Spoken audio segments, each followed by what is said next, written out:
بسم اللہ الرحمن الرحیم۔ السلام علیکم۔ جب آپ کی وفات ہوئی تو ترکے میں کرنسی قیمت میں 3 ارب 20 کروڑ 10 لاکھ دینار چوڑے تھے۔ ایک دینار گولڈ سونے کا کچھ بھاری سا سکہ ہوتا تھا جو کہ 4.5 ماشے کے برابر تھا، اور اس وقت ایک ماشا پاکستانی 6 یا 7 ہزار روپے کا ہے۔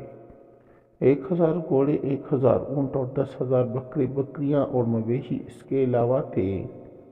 مدینے اور اس کی اطراف میں بے شمار زمینیں تھیں، جبکہ آپ کی جائیداد میں سونے کی سیلیں تک موجود تھی۔ وفات کے بعد ان سلوں کو کلہاڑوں سے کاٹا گیا۔ مزدوروں نے صبح کاٹنا شروع کیا تو شام ہو گئی اور مزدوروں کے ہاتھ تک سوج گئے۔ آپ کی وفات کے وقت آپ کے چاروں ازواج حیات تھی۔ چاروں بیویوں کے حصے میں جائیداد کا 8واں حصہ آتا ہے۔ آپ کی ایک ایک بیوی کے حصے میں کرنسی کی صورت میں 4 لاکھ دینار یعنی 400 ملین درہم آئے۔ یہ حضرت عبد الرحمن بن عوف رضی اللہ تعالیٰ عنہ تھے، جن کو نہ صرف بدری صحابی ہونے کا اعزاز حاصل ہے بلکہ یہ ان 10 صحابہ میں 8ویں نمبر پر موجود ہے جن کو رسول اللہ صلی اللہ علیہ وآلہ وسلم نے دنیا میں ہی نام لے کر جنت کی بشارت دی تھی۔ حضرت عبد الرحمن بن عوف اسلام سے پہلے بھی تجارت ہی کیا کرتے تھے۔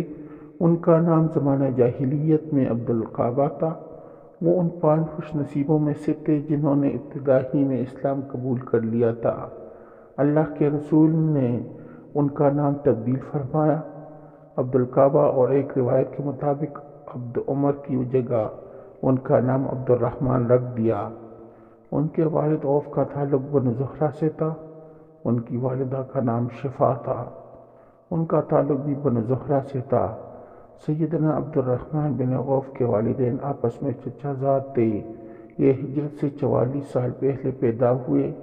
قبول اسلام کے وقت ان کی عمر کم و بیش 30 سال تھی۔ عمر میں اللہ کے رسول سے 10 سال چھوٹے تھے۔ قریشی تھے۔ ان کا حسب نسب چٹی پشت پر جا کر اللہ کے رسول سے مل جاتا ہے۔ عبد الرحمن بن عوف 10 مبشرہ میں سے تھے اور شروع ہی سے پاکیزہ نفیس انسان تھے۔ اپنی سلامت روئی کی بدولت زمانہ جاہلیت ہی میں شراب چھوڑ دی تھی۔ ان کے والد عوف تاجر تھے۔ زمانہ جاہلیت میں وہ تجارت کے لیے یمن گئے ہوئے تھے کہ راستے میں ان کے دشمنوں نے انہیں قتل کر دیا۔ ان کی والدہ شفا بنت عوف اسلام کی نعمت سے مالا مال ہوئی اور ہجرت بھی کی۔ اللہ کے رسول کی والدہ ماجہ کا تعلق بھی بنو زہرہ سے تھا۔ حضرت عبد الرحمن بن عوف بھی اپنے والد کی طرح تاجر پیشہ تھے۔ ان کا خاندان بنو زہرہ کثرت تعداد اور دولت و ثروت کے لحاظ سے زیادہ نمایاں نہ تھا، اس لیے ان لوگوں کو مناصب حرم میں سے کوئی منصب نہ مل سکا۔ سیرت نگاروں کے مطابق اسلام قبول کرنے والوں میں ان کا 13واں نمبر تھا۔ اسلام لانے کے سبب انہیں بھی بہت ستایا گیا، اس لیے یہ بھی حبشہ کی طرف ہجرت کرنے والے پہلے قافلے میں شامل ہو گئے، لیکن بعد میں واپس مکہ آ گئے اور 13 نبی کو مدینہ طیبہ کی طرف ہجرت کی۔ مدینہ آئے تو اپنا گھر بار اور تجارت ہر چیز حتیٰ کہ بیوی بچے بھی مکہ میں چھوڑ آئے۔ یہاں پہنچنے تو بالکل کلاش تھے۔ اللہ کے رسول نے ان کے اور حضرت سعد بن ربیع کے مابین مواخات کا رشتہ قائم کیا۔ ان کے اسلامی بھائی نے بے مثال ایثار سے کام لینا چاہا، لیکن سیدنا عبد الرحمن کی بے نیاز اور غیور طبیعت نے شکریہ کے ساتھ ان کی پیشکش نامنظور کی۔ حضرت سعد کا کہنا تھا کہ میں مدینہ طیبہ کے امیر ترین لوگوں میں سے ہوں۔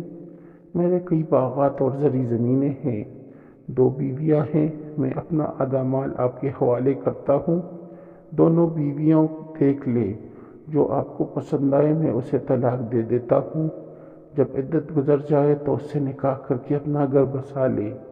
مگر اس قریشی نوجوان نے ان کے جواب میں کہا، اللہ آپ کے مال میں برکت عطا فرمائے، مجھے آپ بازار کا راستہ بتا دیں جہاں خرید و فروخت ہوتی ہو۔ حضرت سعد نے کہا کہ بنو کنیکا کا بازار بڑا مشہور ہے۔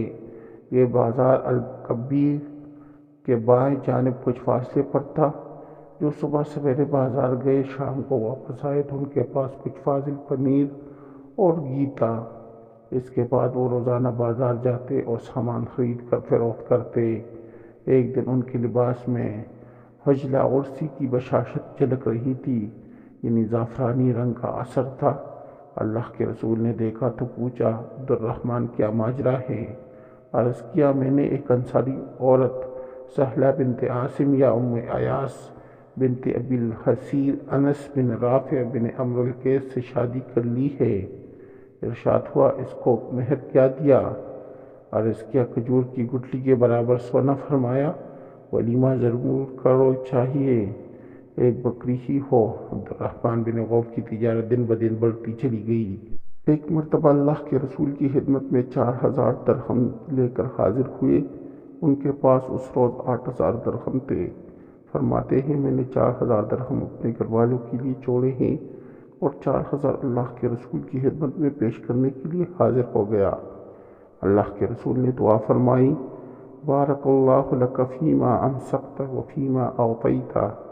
اللہ تمہارے اس مال میں بھی برکت دے جو تم نے گھر میں رکھا، اور اس میں جو بھی تم نے اللہ کی راہ میں دیا۔ یہ اللہ کے رسول کی دعا کی برکت تھی کہ وہ صحابہ کرام میں سے امیر ترین شخص بن گئے۔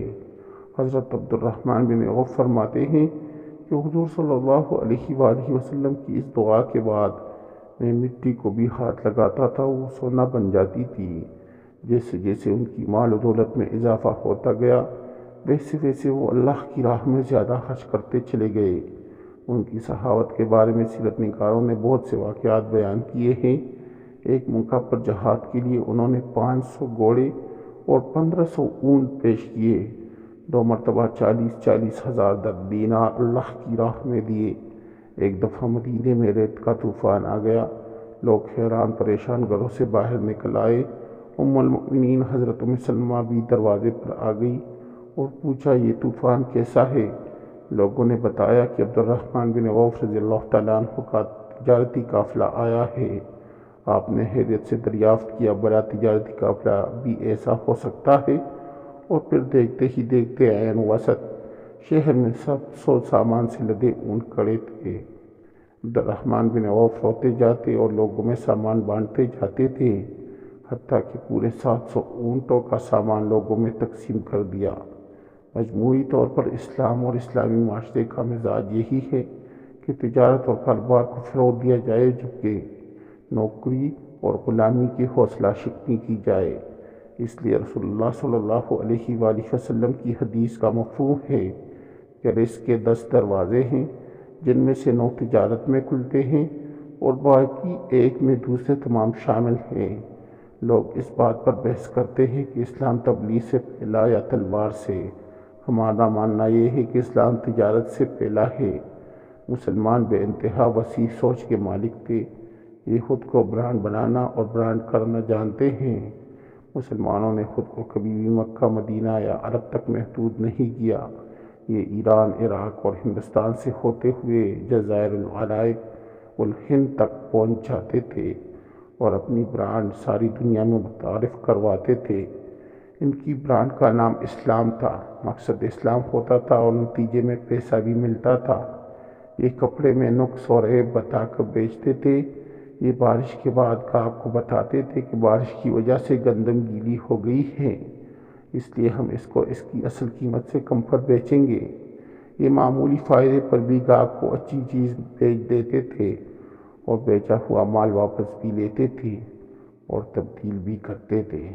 ہم ایسی دغلی قوم ہیں کہ ہم 2 روپے کمانے کے لیے جھوٹ بھی بولتے ہیں اور چونا بھی لگاتے ہیں، لیکن کاروبار کرنے والوں کو چور لٹیر ابھی سمجھتے ہیں، بلکہ لینے والا بھی یقین سے گیا۔ اگر 100 میں سے کوئی دکاندار سچ بولے، کوئی اس سے کچھ لیتا ہی نہیں، بلکہ اسے برا بھلا بھی کہتا ہے۔ جو زیادہ مہنگا بیچے اس پر یقین زیادہ کیا جاتا ہے، جو ایمانداری سے کچھ سستا بیچے لوگ شک کی نگاہ سے دیکھتے ہیں اور اسے حسد بھی کرتے ہیں۔